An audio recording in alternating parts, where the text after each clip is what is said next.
我哋剪咗260張紙出嚟，仲帶埋去荃灣天橋拍片添啊！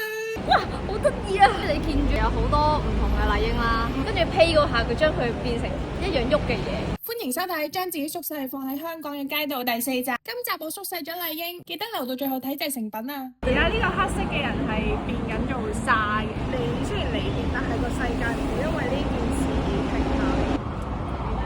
睇下我黐成點，好唔容易啊！其實你知唔知點解我會揀呢個地方？點解嘅？因為咧，我聽完你首新歌之後咧，我覺得佢係應該要係一個人來人往、車來車往嘅地方。陪多我半日先講要走好嗎？就跟我坐着靜靜回望好嗎？